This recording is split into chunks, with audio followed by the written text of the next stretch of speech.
Good morning, students of class 7.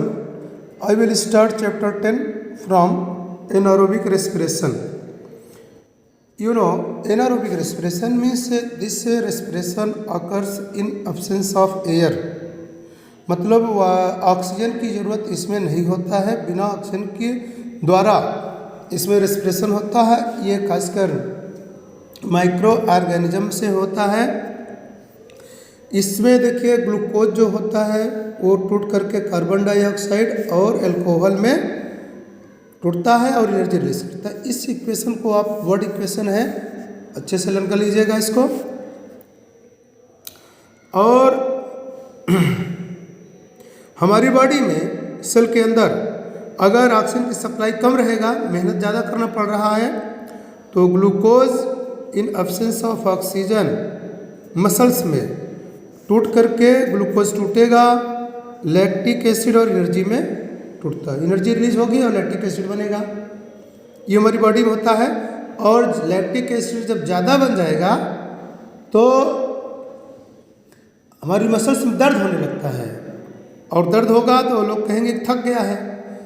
तो जब थक जाते हैं तो काम करना बंद कर देते हैं, रेस्ट करते हैं, और रेस्ट करने के बाद जब ऑक्सीजन पर्याप्त हो जाता है तो लैक्टिक एसिड फिर आगे उसका प्रोसेसिंग के द्वारा टूटकर कार्बन डाइऑक्साइड एंड वाटर में टूट जाता है। ये एनारोबिक रेस्पिरेशन हुआ। अब आपको हम शो करेंगे। और एक चीज़ और, एक्सपेरिमेंट के द्वारा anaerobic respiration using dry east granules, हम इस एक्सपेरिमेंट के द्वारा प्रूव कर सकते हैं कि एनारोबिक रेस्पिरेशन में ऑक्सीजन की ज़रूरत नहीं पड़ती है। कैसे? एक जार ले लिया हमने, बंद कर लिया, उसमें आटा दिया और ईस्ट मिक्स करके डाल दिया।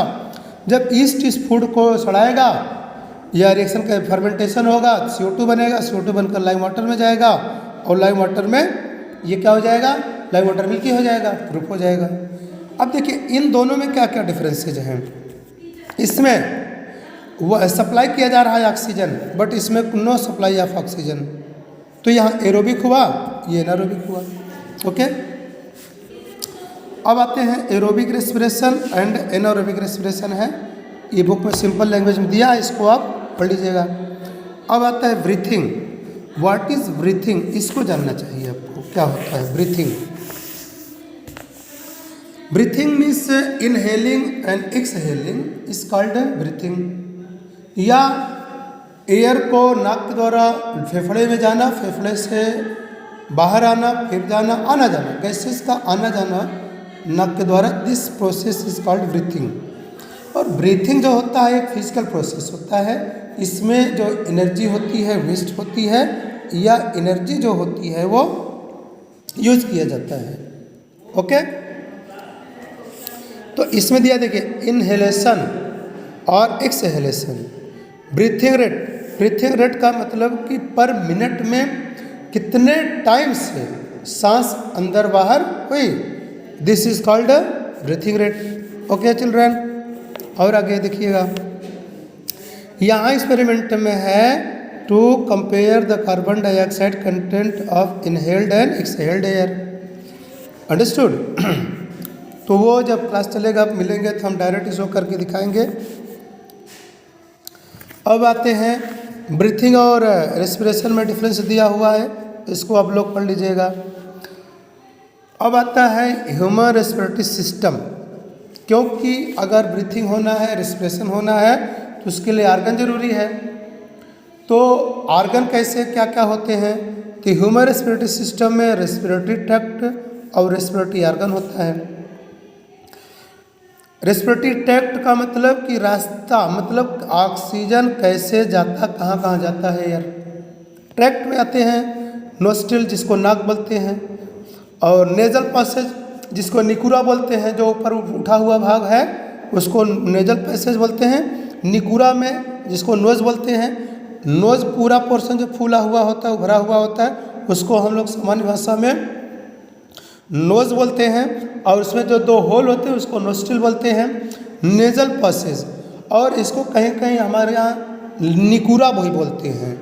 नोज को निकुरा का मतलब होता है, या जो उठा हुआ भाग है एक नली टाइप में नीचे से ऊपर की ओर जा रहा है, उसे हम नोज बोलते हैं। उस नोज के अंदर जो एक पैसेज है उस पैसेज को नेजल पैसेज बोलते हैं।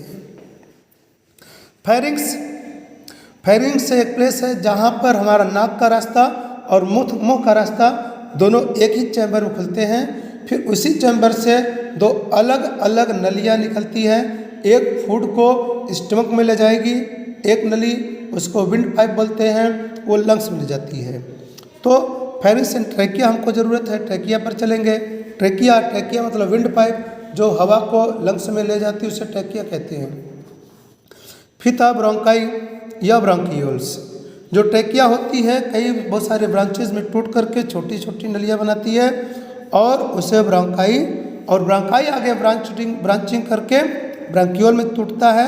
और फिर ब्रांकियोल का एंड एक चैम्बर में होता है, उस चैम्बर को हम एल्वियोलाई कहते हैं। तो ब्रांकियोल्स एंड्स इन एल्वियोलाई। एल्वियोलाई एक चैम्बर होता है, उसी चैम्बर में जो ब्रीथड एयर है, ऑक्सीजन है, वो ब्लड स्ट्रीम में जाता है और ब्लड स्ट्रीम से जो कार्बन डाइऑक्साइड हो वो एल्वियोलाई में आता है। एल्वियोलाई से ब्रांकियोल, ब्रांकियोल से ब्रांकाई, ब्रांकाई से ट्रैकिया, ट्रैकिया से फेरिंग्स, फेरिंग्स से नेजल पासेज, नेजल पर नोस्ट्रिल, नोस्ट्रिल से एटमॉस्फेयर में आ जाता है।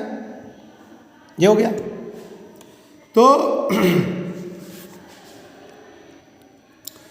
अब आता है रेस्पिरेटरी ट्रैक्ट, हमने समझा दिया आप सबको। आता है रेस्पिरेटरी ऑर्गन। रेस्पिरेटरी ऑर्गन का मतलब लंग्स होता है। ये सारे ट्रैकिया के बाद ट्रैकिया के बाद ये सारे ऑर्गन्स एक चैम्बर के अंदर पाए जाते हैं, उसी चैम्बर को हम लंग्स बोलते हैं। और ह्यूमन बॉडी में लेफ्ट एंड राइट दो लंग्स पाए जाते हैं। Okay children, thank you very much. Tomorrow I will start from mechanism of breathing. इसको आप एक बार पढ़ लीजिएगा ताकि आपको ज़्यादा समझ में आए और अच्छे से समझिए, पढ़िए। जहाँ प्रॉब्लम हो आप लोग पूछ लीजिएगा। Thank you very much, may God bless you.